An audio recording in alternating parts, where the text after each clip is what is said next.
Hi friends, అందరూ బాగుండాలి, అందులో నేను ఉండాలి. ఈరోజు ప్రాఫిట్ వచ్చేసరికి 700 రూపాయలండి. ఓకే, ఈరోజు ఒక మంచి మ్యూచువల్ ఫండ్ గురించి మరి ఎక్స్ప్లెయిన్ చేస్తానండి. నాకు మీరు మంచి సపోర్ట్ ఇస్తున్నారండి, దాన్ని నేను నిలబెట్టుకుంటాను. మీకు మంచి ఇన్ఫర్మేషన్ అయితే ఇస్తూ ఉంటానండి. ఇక్కడ చూడండి, HDFC large and mid cap fund వచ్చి 1 ఇయర్కి వచ్చేసరికి 45, 3 ఇయర్స్కి వచ్చేసరికి 26, 5 ఇయర్స్కి వచ్చేసరికి 27, ఆల్ వచ్చేసరికి 15% అండి. ఓకే, ఇక్కడ చూడండి, మంత్లీ సిప్ వచ్చేసరికి 100 రూపీస్ అండి. వన్ టైం ఇన్వెస్ట్మెంట్ అయితే 500.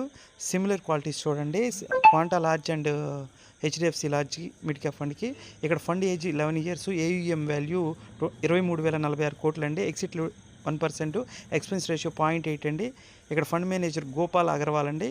తర్వాత వచ్చేసరికి 4 స్టార్స్ ఇచ్చారు, ఇక్కడ అన్ని 9th పొజిషన్ అండి. హోల్డింగ్స్